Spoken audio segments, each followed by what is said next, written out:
Daunting here live on RSTV.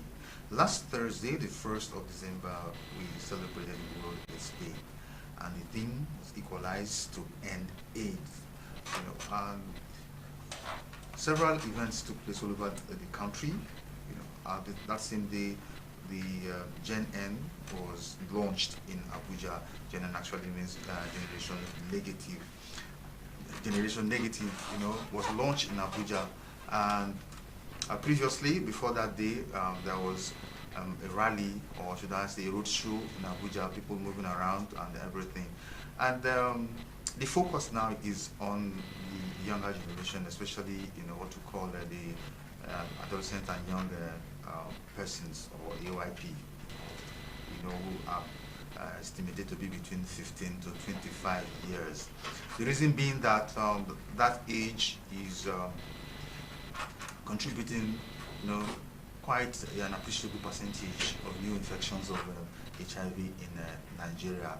Actually, the stats says about 40 to 41%, of the new infections come from that age group. And Nigeria has set a date for itself to end new infections, to end HIV by 2030. So how do you end 2030 when you're having new infections? So it's a big question. And so the Gen N was launched, whereby the young people are taking the lead to talk to their fellows, to talk to themselves, on how to avoid risky behaviors, how to act safely, to behave safely, how to have safe sex and all that, so that they stop the transmission of HIV and AIDS, HIV in Nigeria.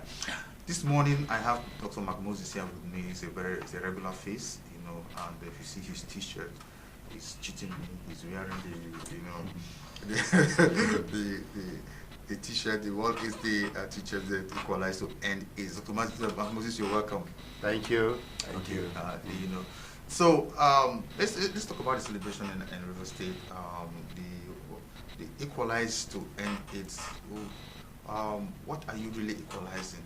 What does it mean? Thank you once again. Thank you, RSTV. Thank you, Gogo Yala. And by extension, I want to appreciate our amiable governor, the Mr. Project. He has done so incredibly well for the state, that we are able to stay and coordinate program. A lot of persons do not know that if the environment is not conducive, it's not peaceful, if the security of the place is not okay, you cannot execute anything, you can't do anything.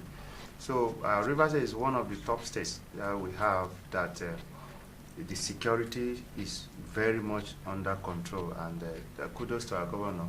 That has given us a good background that we're able to carry out our program. There are a lot of states in Nigeria that they couldn't hold rally. They couldn't move around the state because of insecurity, but we did in River State. So thank you, Your Excellency.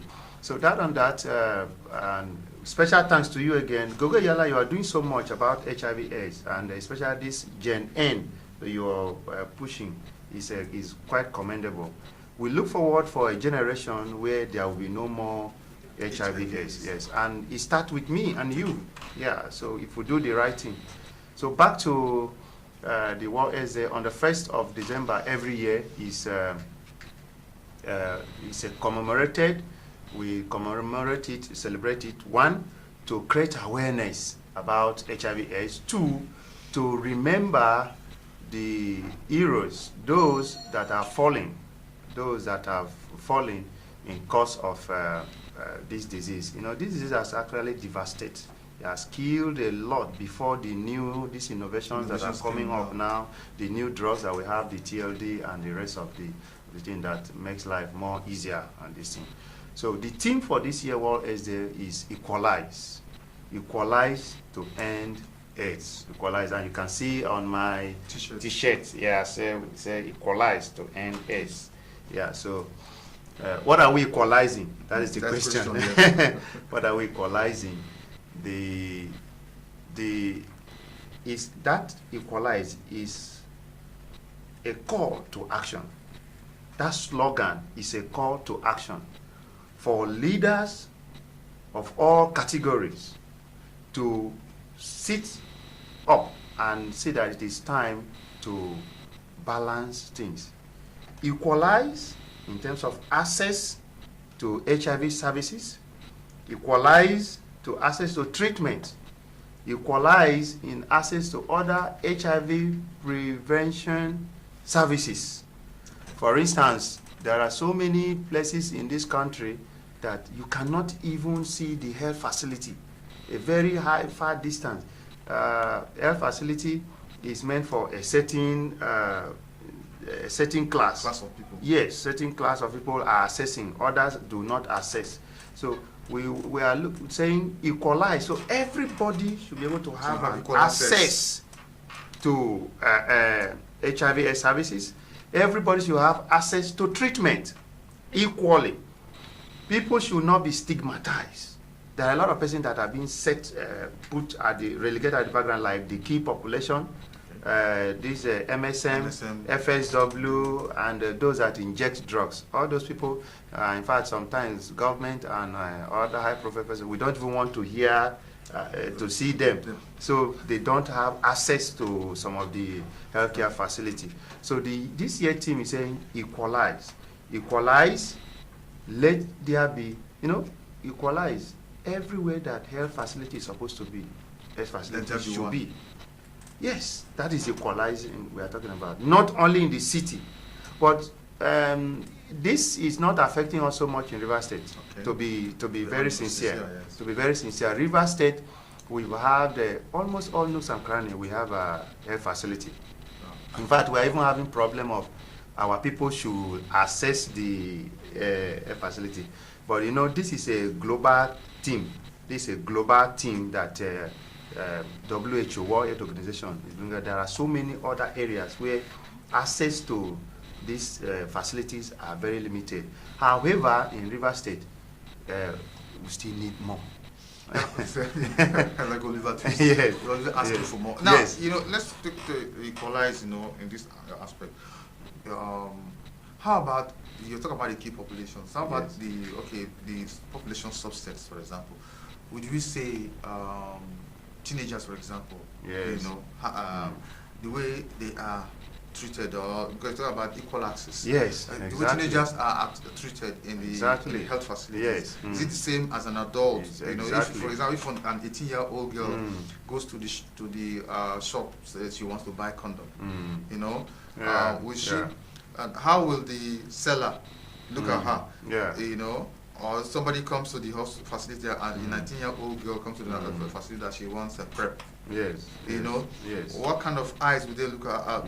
Will she still have this equal access as the adult, or equal treatment as the adult and stuff like that? That's it. Gogo, you are becoming very vast in the HIV programming. That's a plus for you. So the challenge we are having now is with the pediatrics and adolescent. Yeah. And I must tell you the truth. In River State, NICE projected that we have about 210,000 adults, 210,000 adults that are HIV positive in River State. Okay. And as I speak to you, we have been able to place almost 200,000 on drugs. We have gotten 95% of those positive that Nai said they are in River State. We have gotten them 95% and placed them on drugs. Now but the subset, the children that we are supposed to have over 20,000 children and over 40,000 adolescents. So far, we have not even gotten up to 6,000 children. Imagine. We have not gotten the adolescent. We have not gotten up to 40% of them. And this is why we're talking about this equalize. The access, the way these our adolescents, they don't have good access. Our healthcare workers, sometimes the approach not being adolescent friendly. Judgmental. Yeah, judgmental. In fact, one of the drama that we put during the war was some teenagers that had a drama, and they showed this was positive. and the nurse was talking to her in the hospital. Look at you, a young girl. You have just finished your life. You have wasted the whole of your life. Look at how you wasted your life. Look at, when they ask people to stay one place, people will not stay one place. So by the time she finished lambasting that girl left. She sneaked out. She could not. She did not access the treatment. She did not access the treatment. You see. But if it's an adult that come, this thing will be different. So this is what we are creating awareness, reorienting, talking to our people. In fact, we have now established what we call youth-friendly centers. Okay. Youth and adolescent-friendly centers. All our program now is targeted at the adolescent. We have what you call OTZ. OTZ is a club for the young ones. Zero misappointment, zero your drugs that your viral load, you should be able to have at least virally being suppressed. Yes. So we have all this is geared towards. We have the Niger I told about, youth alive and healthy. Niger, youth alive and healthy is online.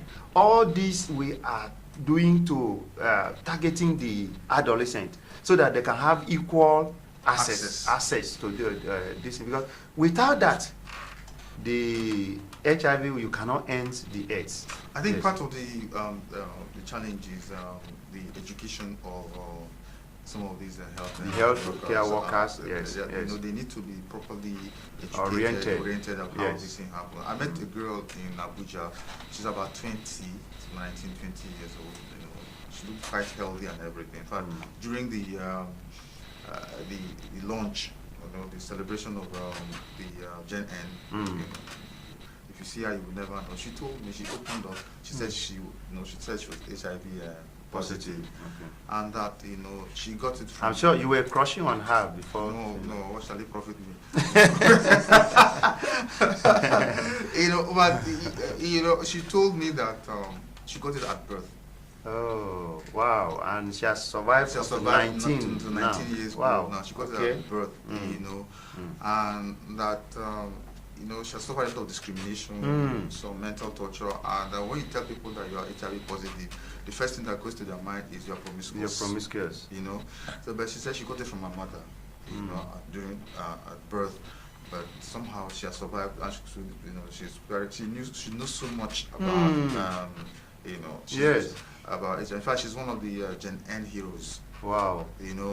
And she talked about she was counseling people not to stay negative, not to behave, take any risky behaviors. Counseling her young. Now, such a person goes to the hospital and you start lambasting the person that you are promiscuous. That's why you have HIV and everything. But you don't really know how this person got infected. Yes. So the same thing for this. Some of these younger people, they don't.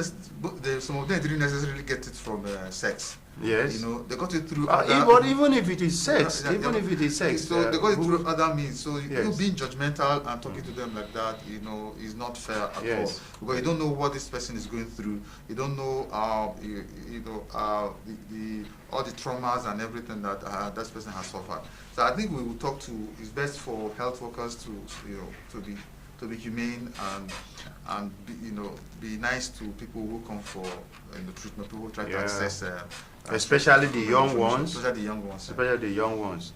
We have made our facilities now. We have youth-friendly and adolescent centers. They are available. In fact, in the higher institutions, they have been established. In Uniport, we have the youth-friendly center, very well established, which is managed by Professor Okonta. And there are a lot there. In UST, it's there. We are looking forward to establish in Ignatius Ajuru University. In College of Health is there, and all those things. So youth-friendly center, our facilities too. Inside our facility, you have the adolescent youth-friendly center. Then away from that, the key population, we have people like DRDM that handle anything FSW, female sex workers. We have the IAH that handle men that have sex with men. You go there, there are recreational facility. You can stay there, play snooker, do things, and enjoy yourself. But overall, we need equal access. Equal access. Basically, some people might be thinking, why are you treating these people? But what people don't understand is they're part of the society. So long as there's one person that is not virally suppressed or that is infected, there's a possibility of it spreading to other people. Yes. So when you discriminate that, this person is actually sex workers, or this person is a homosexual man having sex with men, or this person is this or that, you never can tell. There's this saying that can be your son-in-law. Yes. That fine girl you see there, that person you are discriminating against might end up marrying your brother. Exactly. Or your cousin, or somebody. So you better treat everybody equally and treat them nicely. Equalize. Don't discriminate. It also goes to policies. Yes. We look at policy. This Equalize is quite vast. Policies where you discriminate. I think we are rounding up now. Yeah. Policies in government, in place of work, you sack a staff because the person is HIV positive. No, we'll sue you. Okay, thank you so much for coming around. I hope we have more time. Maybe we'll meet again on Thursday. Continue. Maybe we'll talk about more Gen N. And more things, Are you out there? Thanks for watching. Stay tuned for more programs coming to you from RSTV. Once again, my name is Gugu Yala. That's a bye-bye for now.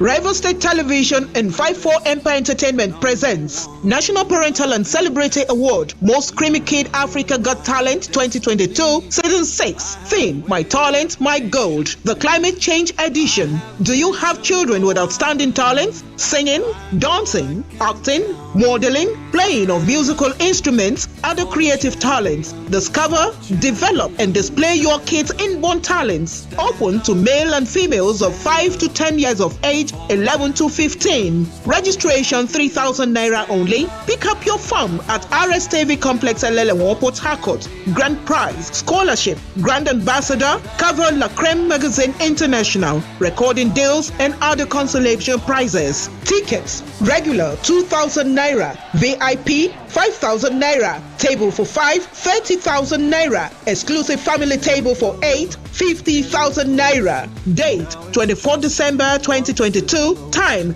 green carpet 10 a.m. Main event 12 noon. Venue: RSTV Complex Elelewo, Port Harcourt, Rivers State. For enquiries, sponsorship, partnership, advert placement, call. Powered by River State Television, Port Harcourt, 54 Empire Limited, Eloquent Suits, La Creme Magazine.